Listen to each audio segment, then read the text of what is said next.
asked you the question, what's the one technique we can use for the law of attraction? You mentioned that not a lot of people understand all the science behind the law of attraction. So I thought it would be good for us to address that. What's the Okay. science behind the law of attraction? Physics. Okay. And quantum physics. Quantum physics more so, but physics. Okay. All the laws of physics apply to the law of attraction, because the laws of physics apply to anything that is energy and matter.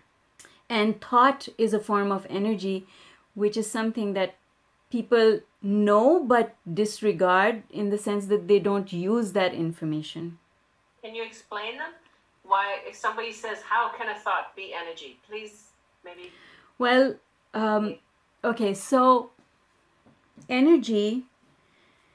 So this is one thing that everyone learns at school, is that energy changes form, matter does not go away. Energy is what becomes matter, right? And matter becomes energy, but it never goes away. So there's two forms that this takes. The solid form we all know, things that you can feel, touch, and observe, those are matter. And energy is stuff that you can't see unless it becomes manifest in some way. So sound are waves. Somebody has to receive them in order for them to become manifest in the form of sound. Light waves, you can't see them until they are captured by an interpreter, which is our retina. That's how they manifest, right? Okay. Thoughts, so listen carefully, this is really important.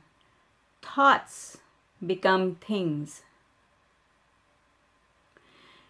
Thoughts are similar to light and sound and heat, in the sense that you cannot see it in the beginning, but it turns into a thing when there is a perceiver there, a receiver, right? Yes. Light becomes a picture when there is a receiver. Otherwise, there's light everywhere, but if there's no receiver, then there's no picture, right?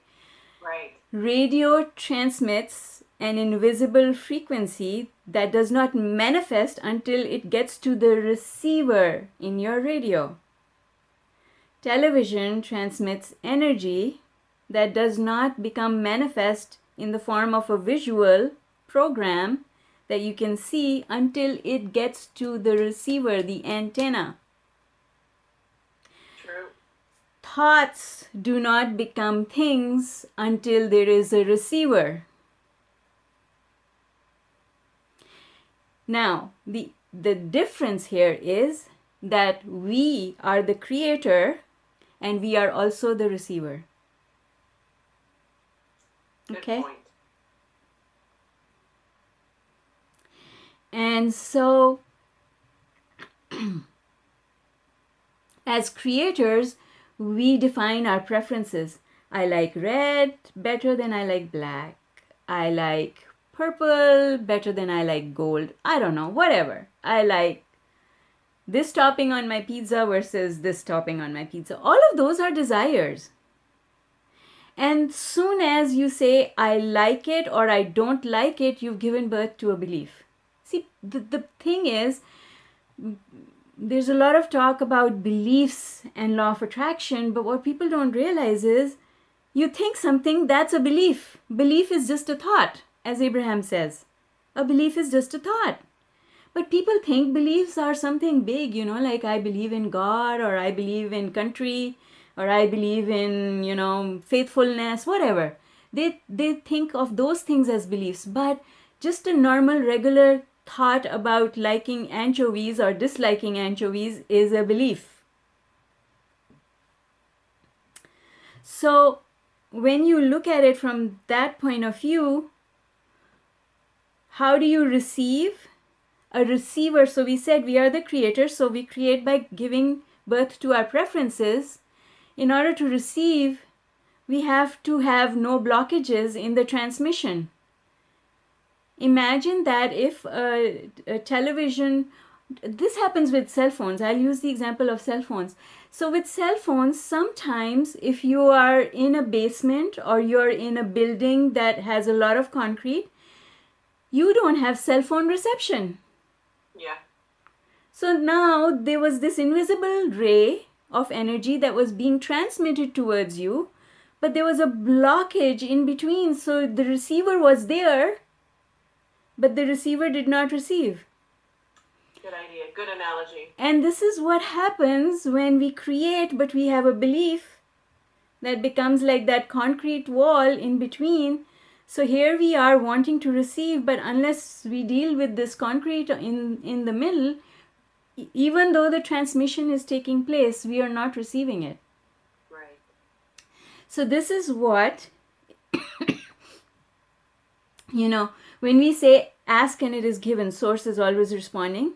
Well, because soon as you give birth to a preference, source is responding. It is given. It is transmitting towards you. But now what's happening is, if you can visualize this concrete wall in the middle, this thing that you are calling towards you, the preference is hitting this wall, and you're also hitting this wall because you really want it, so you're pulling it. So that's how people actually feel. You know how people say, I feel broken, I feel hurt, that's what's happening. They are actually feeling hurt. They are actually feeling drained, because just imagine hitting against a wall every day of your life. You hear that, particularly with people who have anxiety or depression. They are like, I'm dragging myself through molasses. Right? Absolutely. And that actually hooks up with our last episode that we were just talking about, is that you are calling all of this energy. You need to really get off your thoughts, because it's being on your thoughts that is creating this pull, and right? So what happens is, if you stop thinking your thoughts about your own life and you start thinking about nature and all the other stuff that we talked about in the previous episode, well, now you're not doing this. You're not fighting with the two pulls of energy, the attracting and taking away. That's right. The thing that happens, and this now connects into bringing it back into the science of it, is quantum physics, that says that when you don't focus on something, it goes away.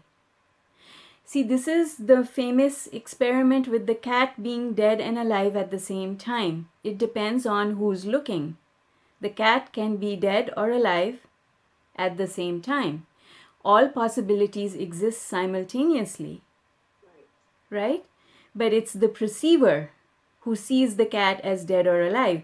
Which possibility are you focusing on? Right. So all of law of attraction can be explained with science, with physics. I'll give you another example that I use a lot in my talks that makes it easy for people to understand what is happening, and it relates to science. So Newton says, if I want to move, Newton, the scientist, Isaac Newton. Yes, if people don't know, says that if you push something that is stationary, you are imparting your energy to the stationary item, and it absorbs your energy, therefore it moves forward. Okay? So objects are stationary and are inertia, until energy is imparted to them.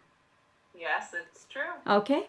So when we think about something, whatever it is, let's take this pen because it's handy. If I think about this thing, I have given my energy to it. It's not physical energy, it's mental energy. I've given it my mental energy, and therefore, on a timeline, I have pushed it into my future. And this is how we are deliberate creators. Whatever we put our energy onto today is what we are pushing into the future. So if you think about the lack of money in your life, it's not money you're pushing into the future, it's lack on the subject of money that you're pushing into the future. And if you think of money from the point of view of having it, then it's the having of it that you're pushing into the future. Right. Okay? If So, people want to read more about the science, I think your Thrive book actually covers quite a yes, bit about yes, it. that's So I right. will definitely link to that in the show notes as well. I found it fascinating when you really just boil it down, and it's just simple to understand. It makes it simple to understand. And yes, spiritual. I think law of attraction, the way I look at it, is law of attraction is the bridge between science and spirituality. Right. Right? When did it come into being? How long? I mean, it's been time immemorial, and there's been some big teachers in the past that have passed away. But like in our current kind of paradigm, when did it start to get big again? I think that the Secret movie has a lot to do with it because there were a lot of teachers who were teaching it. Abraham Hicks was one of the teachers in The Secret who were teaching it, but Abraham Hicks is the source of starting to call it the law of attraction. Because it was called inspiration. Wayne Dyer called it inspiration, right? It was called motivation. Norman Vincent Peale talked about appreciation. There have been so many teachers who have talked about it in different ways, and all of them, Napoleon Hill, all the way back, right? Even Earl Nightingale, I think. That's right. The Strangest Secret, yes. So many of them. And all of them have basically been talking about the same thing. It's just that now we have a term that signifies all of that. But having said that, I find that there's a lot of confusion because things that are not part of law of attraction are being talked about by people who don't really understand it, and they're putting the label of law of attraction on them. And I think that they do a disservice to people who want to improve their lives. So there's a lot of stuff out there that is ritualistic, which is not part of law of attraction. And I see people advertising hypnosis as law of attraction. Well, it's not. Tarot cards and astrology and all of those kinds of things are not law of attraction. Good point. Right? So, law of attraction is science of vibrational energy. And as we have discussed in this episode, there is an actual science behind it. Right? All of these other things are not law of attraction because they take your power away and give it to something that is outside of you. Law of attraction gives your power to you. You control it, not the ritual, not the hypnotic master, not anything outside of you. If you give your control to anything outside of you, that's not law of attraction. That is the litmus test that will tell you whether or not the tool that you're looking at or the teacher that you're listening to, whether or not they really are teaching law of attraction. I love it. Definitely, that's the hot button right there. Mm-hmm. That it's inside of you. Mm-hmm. And if it's outside, if there's anything that you're trying to focus on outside of you, that's not it. It's not law of attraction. Yeah. I love it. Thank you. I think we'll end that episode here today. Perfect.